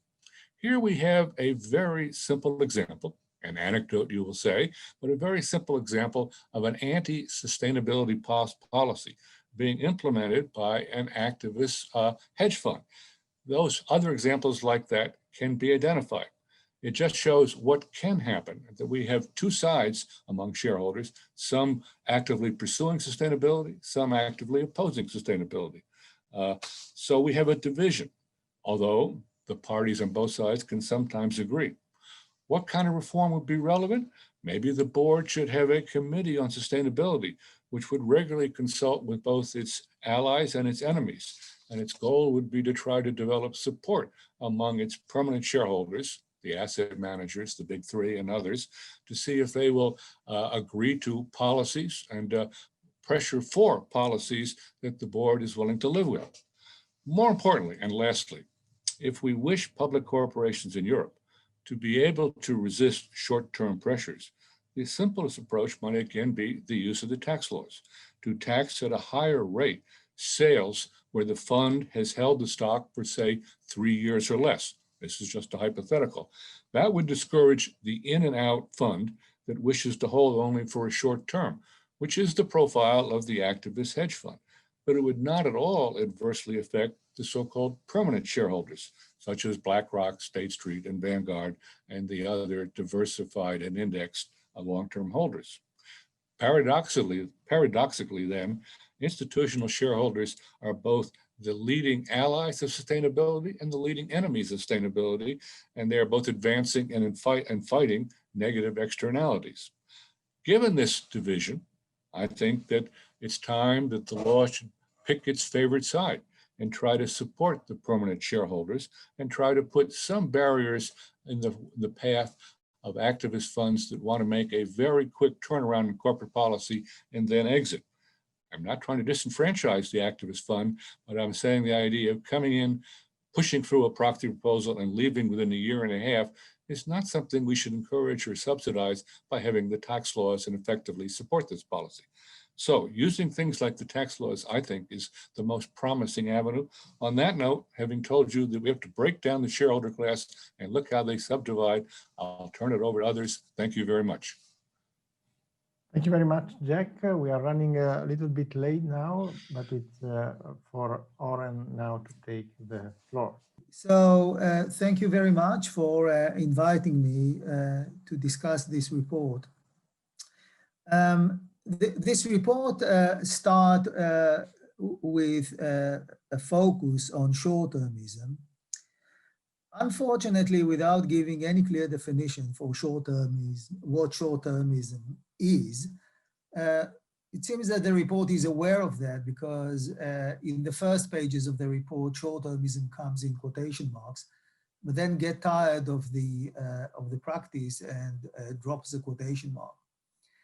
But when you read further, you realize that the driving force of the report is really not short-termism in the precise sense that Zach has discussed it, which is the way management is accounting for present relative to future cash flows. But it is interested in completely other things, mostly environmental concerns, to some extent income inequality, tax avoidance, R&D, and probably a few other things. So I want to clarify that all these problems, environment, income inequality, tax avoidance, R&D, are very, very important in my mind. I'm not dismissing any one of them. They are terribly important. But I'm going to ask the question whether they are really corporate governance issues. Instead of a clear definition, the report jumps straight to certain variables that it measures, with, in my view, disproportional focus on payout ratios. It then analyzes the trends in payout ratios, but not in a way that can factor out the various causes that affect the buyout. For example, John Coffey talked about tax incentives. Another one is very clearly just the interest rate. And the interest rate, to some extent, was affected by monetary policy, which, at least to some extent, is the effect of the European Central Bank. So, to some extent, this is what is going on here. what is going on here is just trade-off between various targets of policy within the European Union. So, as I said, I'm not convinced that the big concerns of the report, primarily environmental, are a corporate governance issue at all. Actually, when you read the report, there are plenty of references to the report being irritated by managers responding so easily to shareholders and to market signals, which is, you know, if managers are so responsive to shareholders and market signals, then probably corporate governance works quite well. Maybe there's room for refinement in the direction that Zach has elaborated on, but on the whole, corporate governance seems to work. So if this is not a corporate governance problem, what is it? Well, I think that simple economics, and when I say simple economics, I mean very simple economics, indicates that these are just market failures that need to be addressed by primarily corrective taxes, or as we call them in economics, Pigouvian taxes. Things like carbon trading for the environmental, social mobility funded by taxes for income inequality, and obviously removing taxation loopholes.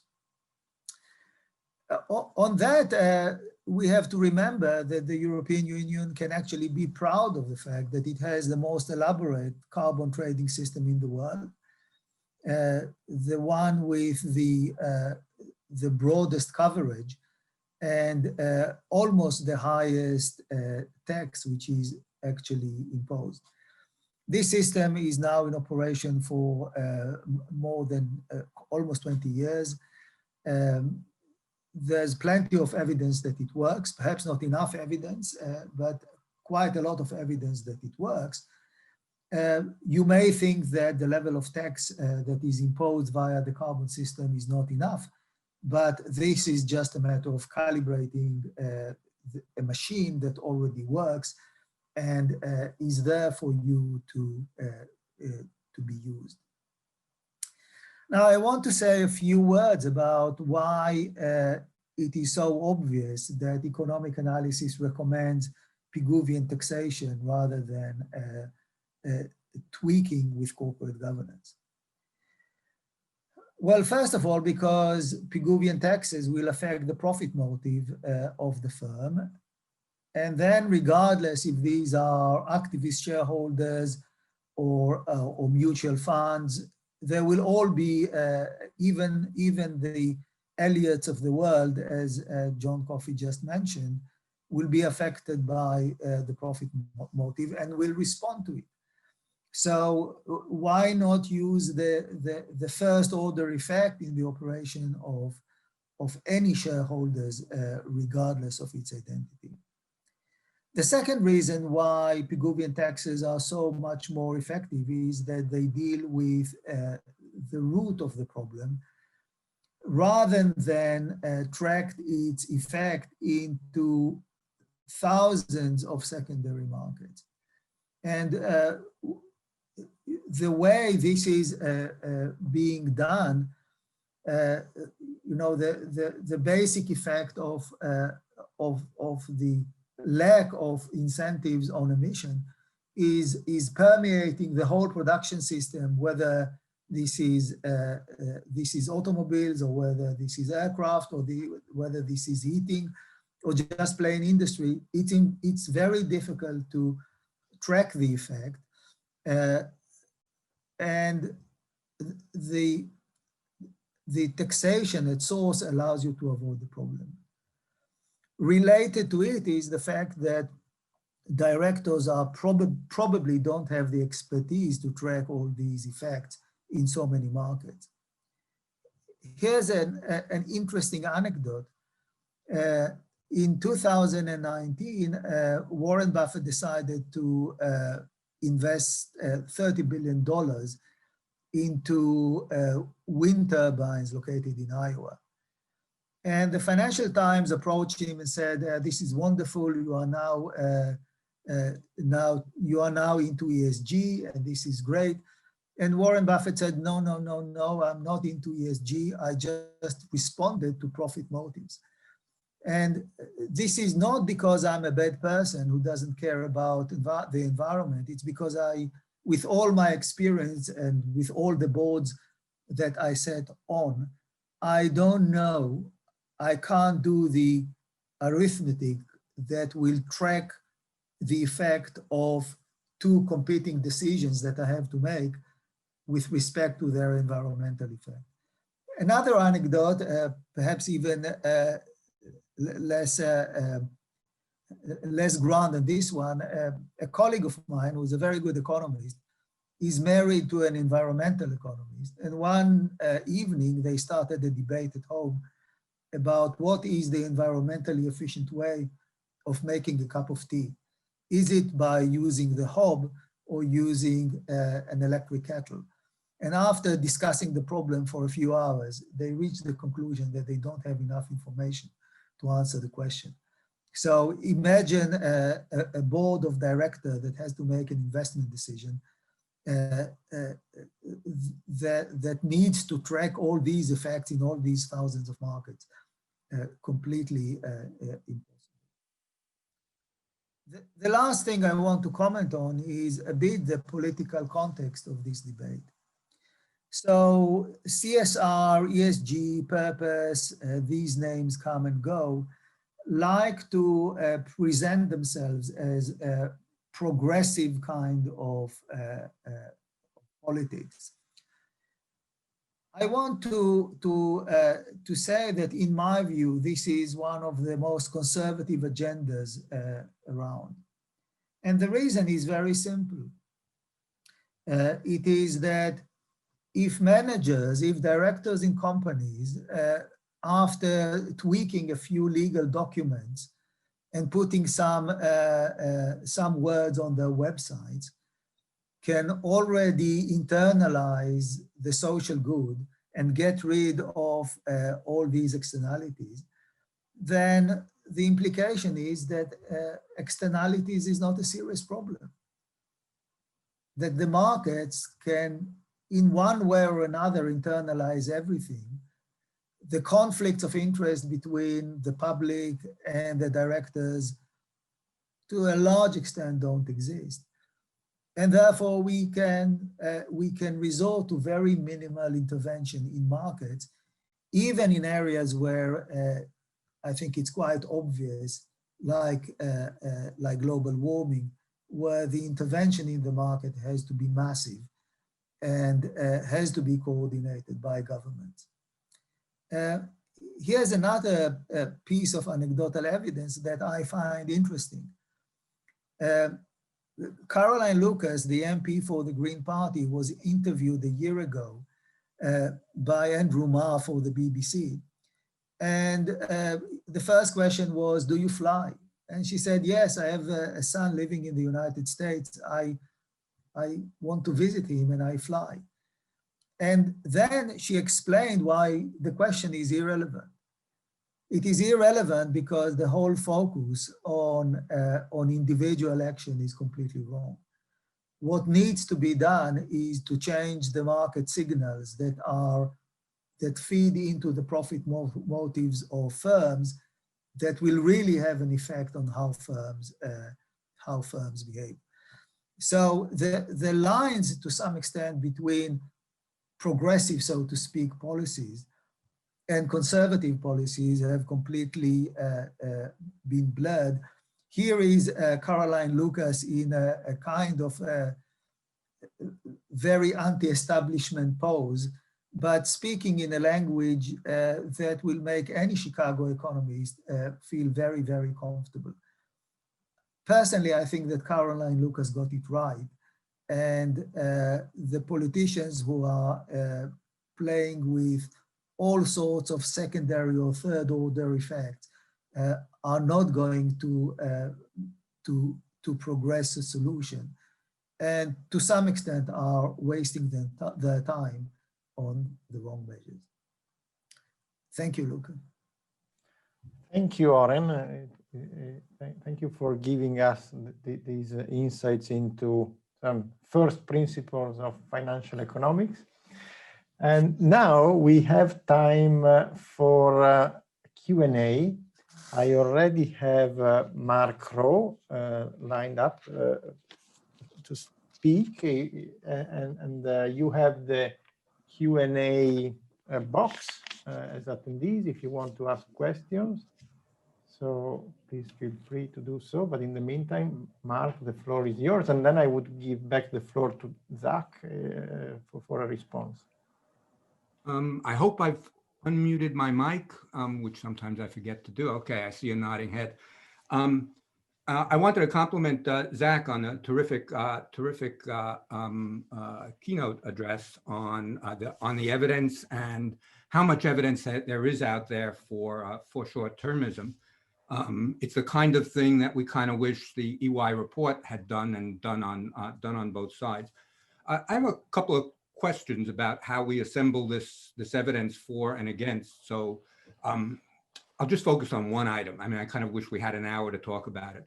So we brought up the Asker study, which I'm really glad you did, because it's, in my mind, it's one of the 2 or 3 most significant studies showing that there's a potential short-term issue. And for those in the audience who haven't read it recently, it's kind of, we matched samples, the authors matched samples of private firms, public firms that are approximately the same size, approximately the same business, and so on, and find that the private firms invest more than the public firms. And that led in the summary to red light. We've got evidence of short-termism. In the last couple of years, last several years, there have been a couple of other studies post the Asker study, one from Friedman and co-authors using tax data, US corporate tax data, that finds the opposite, that actually the public firms are investing more, which is kind of what corporate lawyers tell their clients in the United States. One of the reasons you've traditionally wanted to go public is better access to financing. And then there's also this Maximovic study. There's a problem with the matched sample, which Asker et al., because they're first-rate finance economists, absolutely know, which is when you're matching firms of similar size, private firms are usually smaller than public firms overall. And there's a risk that what happens in the study is the really powerful public firms outgrow the matched sample. So if you're matching, say, internet booksellers, one on the private side and one on the public side, you're not going to include Amazon in the matched sample because it just blows out from the sample set. Yet in evaluating the investment capacity of public versus private markets, you'd want to include that. So in the bottom line slide this is red. This is private versus public is showing that there's a major short-termism problem. And so the question I have is, how do you decide which are the high quality studies and which are the low quality studies? Is the Friedman study because of the co-authors or because of the study, because of the outcome, a low quality study? And is the Maximovic study a low quality study? Because at least my view as an amateur finance economist, they kind of all 3 look good to me. And with 2 out of the 3 pointing in one direction, I'd at least have turned the red to a flashing yellow. Thanks. I think these are great points. I mean, I fully agree in what you say. Just because we're, I think, running out of time, and because everything said makes a lot of sense. Just 2 points. First, of course, there was limited time, limited space, so I was trying to use my guiding principles and see what papers went to the refereeing process. But that's not to say these others are fantastic studies as well, fantastic authors. So therefore, I think the way forward is rather to understand what the differences between private and public firms are in terms of the forces that may cause these differences if they are there in investment, right? So that's where compensation comes in, reporting requirements come in, analyst targets come in. So these are lots of aspects that are not so present in the private firms, and therefore I think it's so crucial to understand these aspects rather than just do a crude comparison of private versus public firms.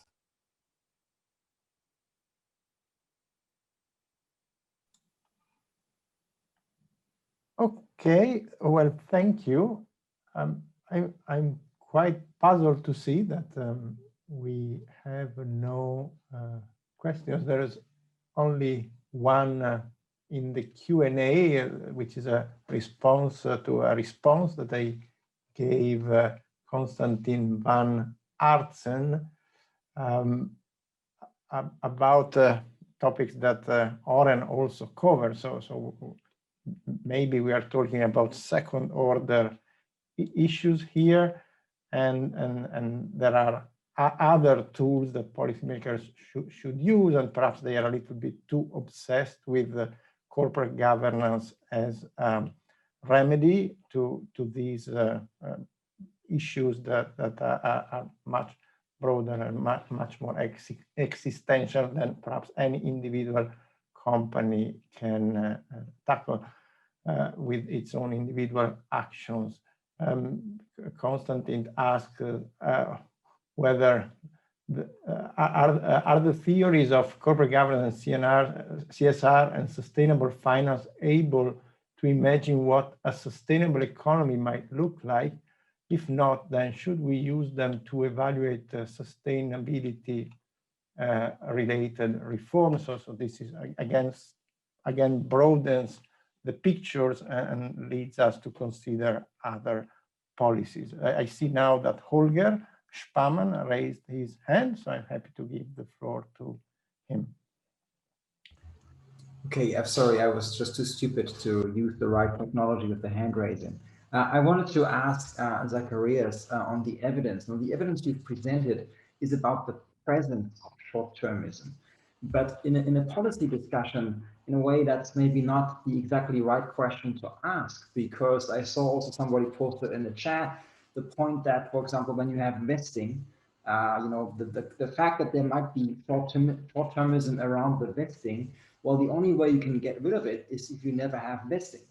So presumably at some point we need to have vesting if we want to have, pay with equity incentives. And so one might say that at least some of the evidence you have presented, it's very interesting. I thank you for the great exposition. It's not exactly on point in the sense that when we ask, what should be done, can we actually fix it, or is this just a necessary friction that we can't eliminate? I think, Holger, great points. I think two responses there. One response is there are different ways how you can make equity vest, right? There's cliff vesting, there's graded vesting, right? So if you have cliff vesting, which is still used in lots of companies, these problems are more severe, right? So you want to think about how to spread the vesting over time. I think that's important. And second, I think it's important to understand that if a lot of equity vests, even if you have graded vesting over time, that the board pays particular attention to these incentives that arise because of the vesting, right? But also, lots of companies still do not have a lot of deferred compensation, right? And I think that's one takeaway, right? Think carefully about how you can create a reasonable vesting structure in the equity compensation. Thank you. In the meantime, the Q&A has been populated with questions. There is one for Georg Ringe about the relationship between director duties in continental jurisdictions and their enforcement. And the question by Pavel Schlup is it possible to interpret them more broadly in order to increase their enforcement by shareholders and foster sustainability that way? I would add to this that the European Commission is also thinking about granting standing to sue to other stakeholders. And I think that the irrelevance argument that Georg and Jack made before might not hold so strongly if indeed this policy is implemented. If you grant environmental associations a right to sue directors for not having put in place the necessary arrangements to manage the risk of an increase in the global temperature, then I don't know what, well, I don't know whether they can win the case, but they can definitely bring it and possibly lead to changes. At the very least, as Jack said, that will imply the costs of hiring lawyers and experts to have something in place that will be sufficient, or hopefully sufficient, defense against these actions, perhaps with little impact on climate change and so on. So Georg. Yeah, just briefly. So I take the point, Luca, that enforcement is relevant, and I think I agreed in my presentation also with that. It's just that under the current framework, that incentive of enforcement isn't there, and enforcement level are very low. If you give standing powers to pressure groups and environmentalists, that would be a very different thing, but they would have their very own agenda, right, which is not necessarily aligned to furthering the corporate purpose. So that's a very different story.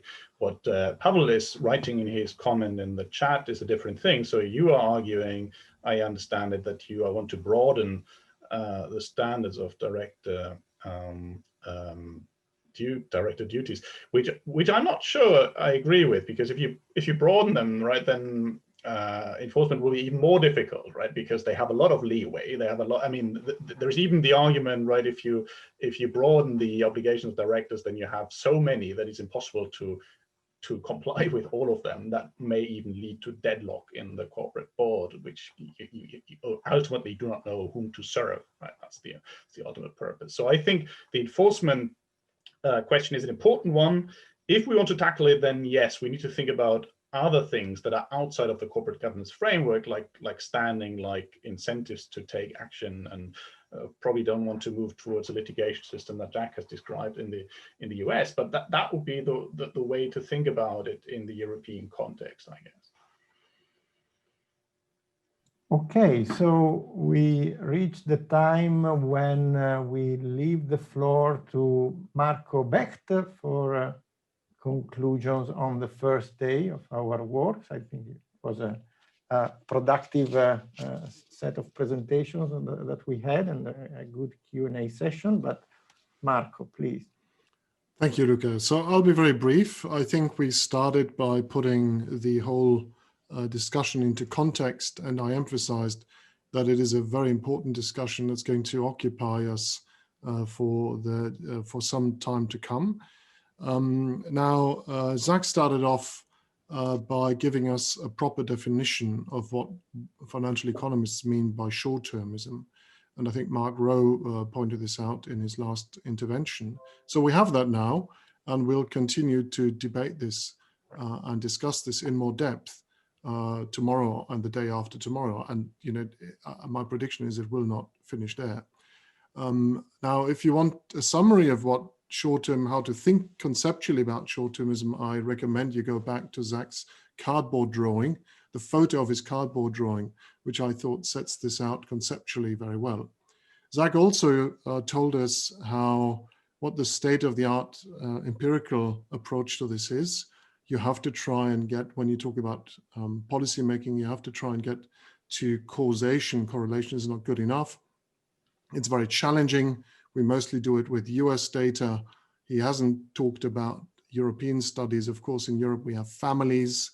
What is the story with families? He did start talking about private markets, so private equity. So I think there are other things to explore here if we're just simply talking about short-termism. Now, the other question that came up, and I think Oren brought this up most clearly, is did the Commission really ask the right question when they commissioned EY. And if you go back to the beginning, and I spoke about when God created heaven and earth, what was the original sin here? And maybe if you put it in this way, the original sin was the question that the high-level group asked in Action 10, because they didn't ask, what is the role of corporate governance in potentially mitigating and achieving the Sustainable Development Goals and mitigating climate change? But they said, we know it's short-termism, so please tell us about short-termism. But I think several of the speakers today said, maybe it's not short-termism at all, or maybe it's a bit of short-termism, and short-termism, depending on what we think about short-termism, is, related to it. But, why don't you ask the question directly? What does corporate governance have to do with the thing we're really talking about, the problem that we're trying to address, which is Europe's contribution to climate change and to achieving the Sustainable Development Goals? And I think several of our commentators started to talk about this as well.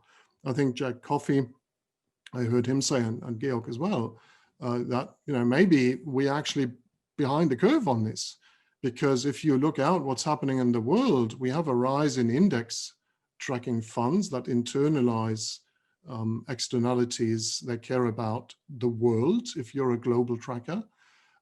And we have things like PI, we have things like Climate Action 100. There's pressure on companies. Now, even hedge fund activists, if you look at the latest cases, some of them are starting to paint themselves green. They engage with companies on climate objectives. And you can then ask the question, why are they doing this? Is that because they've suddenly discovered that, they've become tree huggers, or maybe they've actually got the message that they need to do this because there's no place on earth to hide. But maybe, and Patrick Bolton showed last year another paper that shows that actually climate risk is starting to be priced in. Maybe it's actually rational for them to do so because you can actually make money doing this.